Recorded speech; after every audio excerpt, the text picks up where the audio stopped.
Good people, what is going on? Another episode of the All Go Podcast. I'm your host, Desmond. Gotta talk about those Detroit Lions. Today it's about noon on Monday, and still kind of riding high as far as that game. I did a couple videos actually. One was talking about the Lions playing Minnesota and that I expected them to win because that's how I felt about the team. I think the Lions are a really good team, borderline great, and that's what really good teams and great teams do is they win big games and they just figure out a way to get it done. And the Lions did that. It's so ironic because they it was almost the reverse of what we thought we could bank on as far as Lions fans and what I would say some people thought they would see just in general was, it's well documented that our defense is missing just a full assortment of guys who are injured on the injured reserve list and highlighted mostly by our star young pass rusher, Aiden Hutchinson. He's been out for quite a while. He was actually on the sidelines, and it sounds like he's hinting at being back for the Super Bowl. Excuse me, but if anything, I thought the Lions' formula would have to be outscoring teams and the defense to get just one or two timely stops in a game. And I we'll see, but moving forward, I still believe that. But uh, playing the Vikings last night to only give up 9 points, only three in the second half. The Lions outscored the Vikings. I think it was 21. Was it 21-3? Yeah, 21-3 in the second half. Um, it was just wild. I almost can't wrap my mind around how well the defense played.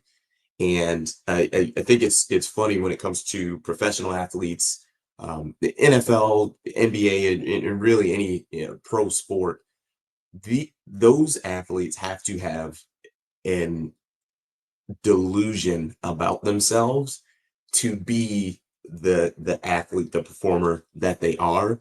And I think Amik Robertson is a perfect example of that because I think if you ask Amik Robertson who the best corner in the NFL is, I think he believes it's himself. And while I don't believe that he is the best corner in the NFL, I think he played the best. I think yesterday you could have argued easily. Yes, he is the best corner in the NFL because to play Justin Jefferson, who is top flight as far as elite receivers, productive year in and year out. I think last year I believe he missed 6 or 7 games. He only played like 10 games and still ended with like 1,100 yards. I mean, he's unreal. And also someone who regularly terrorizes the Lions. I feel like there hasn't been a Minnesota Vikings game that we have played, the Lions played against the Vikings, where Justin Jefferson isn't making some huge critical play that ends up, kind of hurting us and shooting us in the foot and beating us. And to hold him to, I believe it was 54 yards. I think it was 3 catches. I mean, it was incredible. But that's the delusion that athletes have to have in their minds that they're just the best ever. If you remember on any given Sunday, the wide receiver Sanderson, who Bill Bellamy played in the game or in the movie, but he was in the mirror putting on his eye black. I'm the best receiver that's ever lived. Like it's that type of delusion that you have to have, but it's a confidence in yourself to be who you need to be. It was just unreal. Aaron Glenn just putting together the type of game plan that he did. I was concerned because his his typically he doesn't like to double team receivers.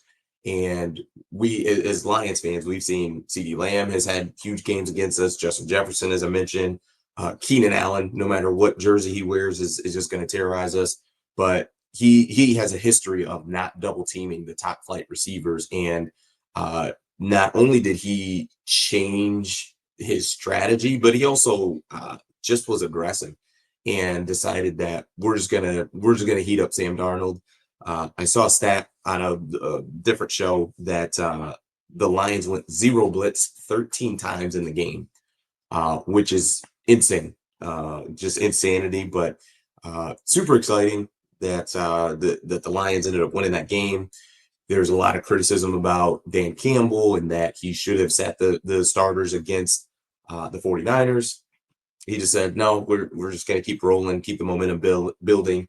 And that's what he did. And the Lions got a win against the Niners last week. And, we were told that, that it was just such a dumb move, that you should have gotten the rest. And basically now, because you didn't rest, you can't beat the Minnesota Vikings. And in turn, you can't win the Super Bowl, which I think is just ridiculous. But in typical Dan Campbell fashion, and in Detroit Lions fashion, they ended up winning the game anyway.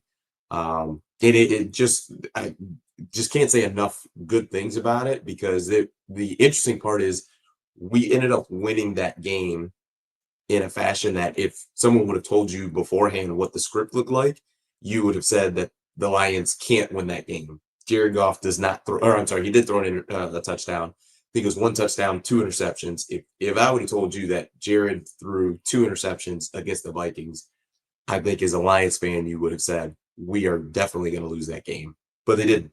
And if I told you that we had, 10 points at the half, 10 points at the half, I think I would have thought we'd been in trouble with that, because I was not convinced our defense would hold the Vikings to less than 10 points or even anything in that ballpark. But the team just stuck together. It was unreal. Just watching that game, it took a while for me to exhale. I feel like I was holding my breath the entire game, until Gibbs, I think the second touchdown. I think the touchdown catch he had. But it was a huge win for the Lions, and now they get a well-needed bye week. There was some news that, as far as David Montgomery had a full workout on Sunday. I'm sorry, today's Monday. So Saturday he had a full workout, which I was not aware that he was even working out at this point. I thought it was, hey, we're just trying to wait it out, so on and so forth. But he seems pretty confident that he's going to play in the playoffs, and that is going to be huge for the Lions to have him back. Gibbs just rolling the way that he is. I think a week off for him will be great. He took a big hit from Van Ginkel yesterday in the game, but ended up coming back and playing. But I would imagine his ribs and chest is probably pretty sore. Craig Reynolds, I thought, played really well yesterday in his limited snaps, but pass pro was terrific. He ran hard. He did a really good job yesterday. So, even if Monty needs one more game where, he may not be in the Lions in that divisional round game, but potentially the NFC Championship, I think those guys are doing a really good job, and just can't say enough good things about Jahmyr Gibbs. It just unreal. It's funny that the very draft pick that everybody said that the Lions made a mistake with, and how can you take a running back that high, even though the Falcons took a running back higher than that, but nonetheless, let's just disregard that. But Jahmyr Gibbs is special, and he was special when he was at Alabama. I can say honestly, I did not really see him at Georgia Tech, so I can't lie and say, oh yeah, I saw that coming at Georgia Tech. But his year that he was at Alabama, he was dynamic. He was terrific. He was this type of special player. And I think he might have even gotten faster in the NFL, because he was fast at Alabama.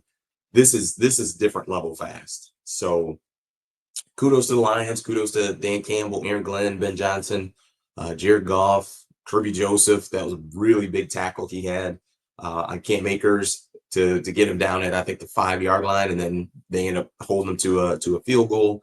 And just the guys just kept fighting. For the Lions, all grit.